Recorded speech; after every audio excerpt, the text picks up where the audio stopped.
বেশি দূর আর যাব না, এদিকেই গাড়ি রেখে তারপরে ফাইনালি চলে আসছি চরকিশোরগঞ্জ। আর এখন এই যে নদী দেখতেছেন, এই হলো মেঘনা নদী। আর এই মেঘনা নদীতেই আজকে গোসল করার জন্য সমস্ত কিছু প্রস্তুতি নিয়ে আসছি।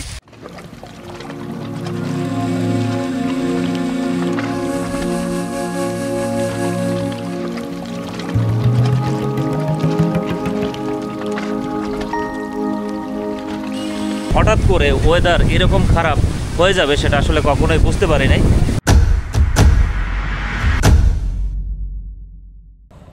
আসসালামু আলাইকুম। আমি বুঝতে পারি না যে এত তাড়াতাড়ি আপনি চলে আসবেন। আসসালামু আলাইকুম, সবাইকে স্বাগতম জানাচ্ছি নতুন একটা ব্লগ ভিডিওতে। আজকে অনেকদিন পরে যাচ্ছি চরকিশোরগঞ্জ, মুন্সিগঞ্জ। সপ্তাহ দুয়েক আগেই বরিশাল থেকে আসলাম, চরকিশোরগঞ্জে যাচ্ছি। এখানে আবহাওয়াটা, মেঘনার সাইডের অবস্থা একটু দেখার জন্য। যদি আজকে সব কিছু ঠিকঠাক থাকে, নামার মতো সুযোগ সুবিধা হয়, তাহলে আজকে মেঘনায় গোসল করার চিন্তাভাবনা করতেছি।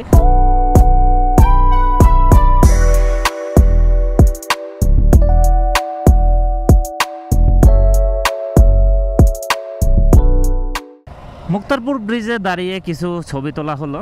এখন আবার রওনা দিচ্ছি। আমরা এই সাইড দিয়ে যাব। এখানে যারা চরকিশোরগঞ্জ যারা আগে আসছেন তারা যে জানেন, এইখান দিয়ে একদম ভিতরে।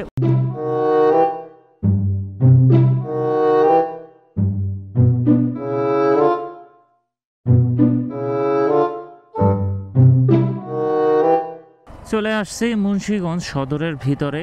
হাতের বামে লঞ্চঘাট আর হাতের ডানে হলো সদর। তা আমরা সদরের ভিতর দিয়ে তারপরে যাচ্ছি। এদিকে রাস্তায় খালি বিট আর বিট। এই যে দেখেন খালি কত বড় বড় ভেরিবারের মতো এক একটা বিট দিয়ে রাখছে এই সড়কে। এই বিটগুলোর কারণে মাঝে মাঝে এমন অসহ্য লাগে। এই যে আমরা চলে আসছি চরকিশোরগঞ্জে। এই হলো পরিবেশ। এইদিকে মাঠ আর এইদিকে নদী। এটাকে মেঘনা নদী বলে।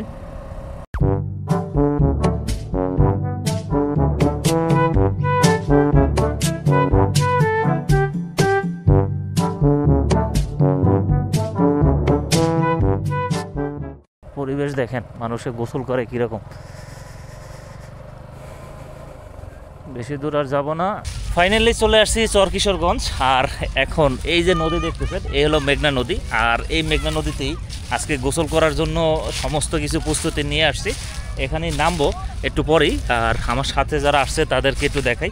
এই হলো আমার স্যার আর এই হলো তার ছেলে। আজকে আমরা আসছি আর কি এই দুই গাড়িতে এই মেঘনা নদীতে গোসল করার জন্য। তা চলুন নামা যাক। এই যে অবস্থা নদীতে, সমস্ত নদীতে একদম চলে আসছি। আর এইখানের অবস্থা যদি আপনাদের দেখাই, এই যে অনেক মানুষ গোসল করতে আসছে। ওই দিক দিয়ে আসলে লঞ্চগুলো যাচ্ছে।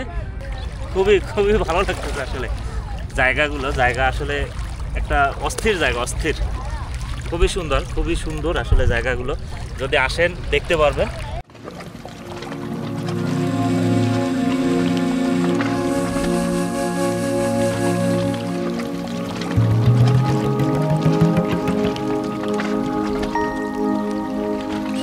মোটামুটি এখন কিন্তু ভালো ঢেউ আসতেছে। এদিকে একটু ভিতরে নামলে মোটামুটি ভালোই ঢেউ আছে।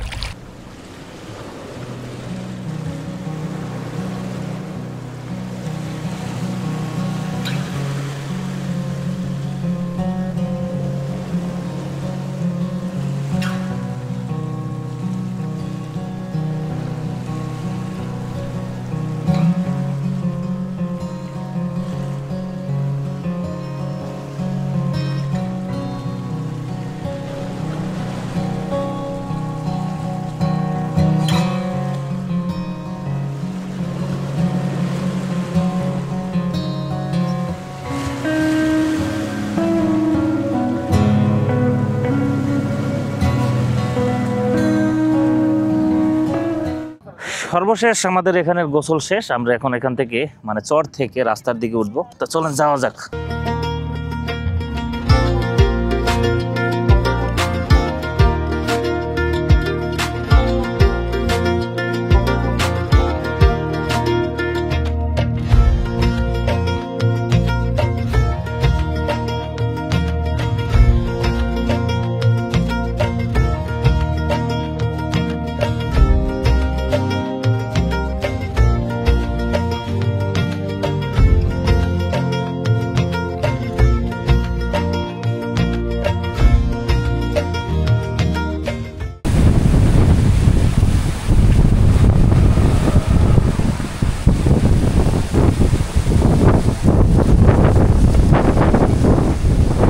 আবহাওয়ার কি লীলা খেলা, এই কিছুক্ষণ আগে আসলাম এত রোদ, আর এখন হঠাৎ করে ঝড়ো বন্যা শুরু হয়েছে।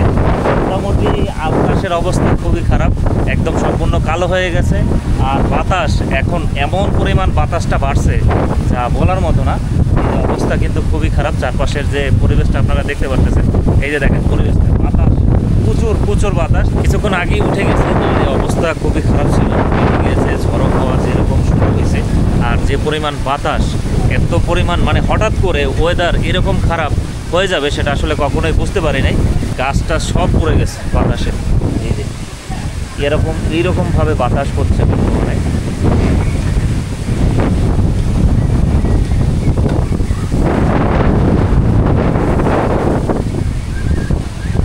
আমার গাড়িটা ওই রাখা।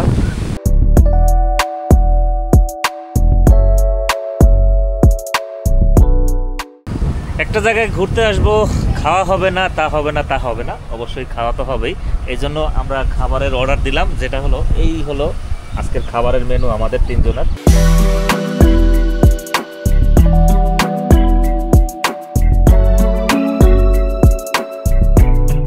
ফাইনালি আমাদের চর কিশোরগঞ্জের সমস্ত কিছু শেষ করার পরে এখন বাজে 6:22। এতক্ষণ আমরা এই সানরাইজ এইটাই ছিলাম, তাদের খাবার কোয়ালিটিও ভালো ছিল। তা এখন আমরা রওনা দিচ্ছি। তা আবহাওয়ার অবস্থা মোটামুটি ভালোই, মানে এখন একটু স্বাভাবিক হয়েছে। তা চলুন যাওয়া যাক। তা আপনারাও চাইলে চর কিশোরগঞ্জ আসতে পারেন, এটা খুবই কাছে। মুন্সিগঞ্জের ভিতর দিয়ে মুক্তারপুর ব্রিজ পার হয়েই মুন্সিগঞ্জের ভিতর দিয়ে আপনারা চলে আসতে পারেন যে কোনো সময়, যে কোনো টাইমে। তবে এখানে বর্ষার সিজনে আসলে আপনারা পানির উপভোগটা, মানে পানির ফিলটা ভালো নিতে পারবেন, খুবই ভালো। তবে এখনও পরিবেশটা খুবই ভালো, এখানে চাইলে আপনারা গোসল করতে পারবেন এবং পরিবার পরিজনকে নিয়েও এখানে থাকার মতো অবস্থা আছে কিনা সেটা এখন পর্যন্ত বলতে পারবো না, কিন্তু এখানে খাবারের মতো ভালো হোটেল রেস্টুরেন্ট মোটামুটি ভালোই আছে। যাই হোক, আজকের ভিডিওটা এই পর্যন্তই। সবাই সুস্থ থাকবেন, ভালো থাকবেন। আপনাদের সাথে দেখা হবে পরবর্তী কোনো নতুন ভিডিওতে। সবাইকে আসসালামু আলাইকুম।